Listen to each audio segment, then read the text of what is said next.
අපේ කඳවුර බෙදිලා දෙන්නෙක් තරඟ කරන්න ගත් තීරණය සමග මගේ හෘද සාක්ෂියට My conscience does not let me agree with the fact that our camp has split into two and there will be two contenders instead of one.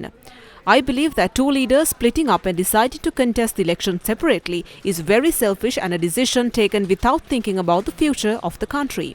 History will prove my belief in the near future. If I stay quiet about this any longer, I too will become directly or indirectly involved in this damage. Honorable Speaker, due to this reason, I must take a decision in this regard immediately. I need to set an example for this country and its citizens. I believe my decision will set that example. This decision should be in line with my conscience. It should also not go against the mandate bestowed upon me by the people of Ratnapura or affect their future. I have absolutely no issue with letting go of my parliamentary seat. This party split became a reality when many of us broke off from the UNP in 2020 to form the Sammiki Jana Balawegaya. We did not expect to see any party split. By 2020, the opinion that the leadership of the UNP needed to change is what ultimately led to many of us leading the UNP to join the newly formed SJB.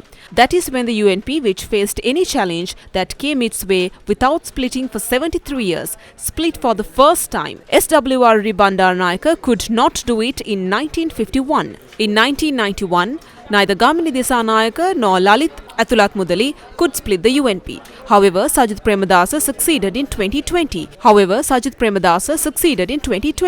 However, although we saw leaving the UNP as a big feat, I now have the question of why we could not solve the problem we had without splitting the UNP.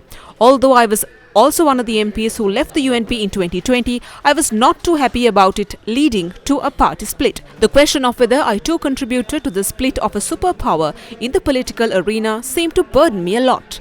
That pain outweighed the happiness of holding a parliamentary seat. The question I was asking myself was not if it will be Ranil or Sajith winning the 2024 election. It was if they will contest separately or join forces.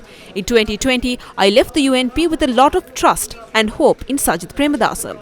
Therefore, I must say that we have no personal issue with each other.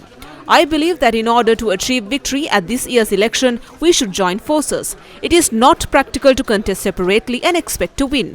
I do not understand why Sajith Premadasa kept refusing to join President Ranil Wickramasinghe even when he kept extending invitations over and over.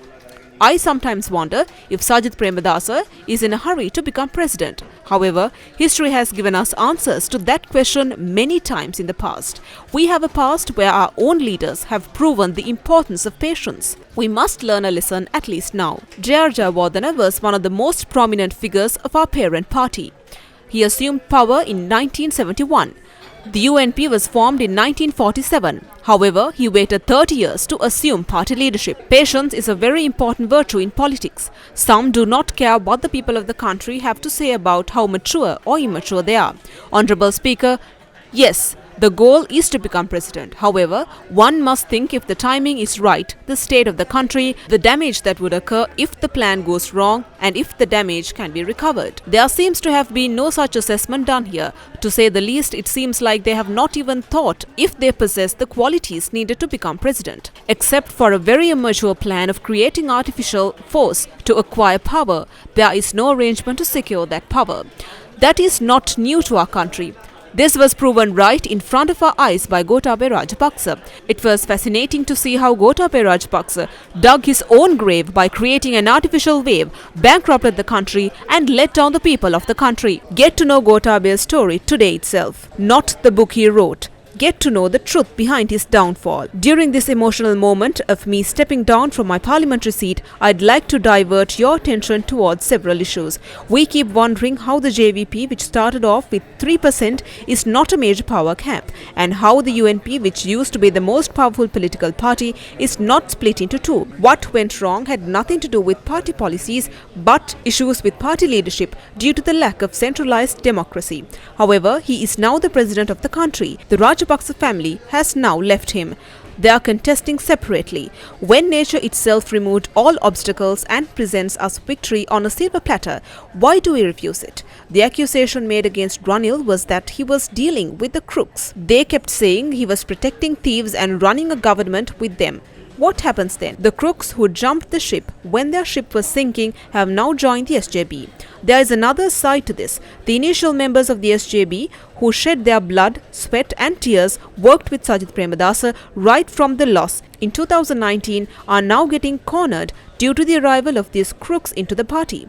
This has disappointed all of us. Another joke is how those who fought against each other are now desperately clinging to the SJB. I must tell Sajith Premadasa that all those who are pushing the party into the abyss do not have the aim of making him the president. They simply want to secure a parliamentary seat at the next parliamentary election. I want him to understand that. බිලි පක්ෂය බිලි දෙනවා දකින්න මට බෑ ඒක හොඳින් තේරුම් ගන්න කියලා මම මෙතුමාගෙන් ඉල්ලීමක් කරනවා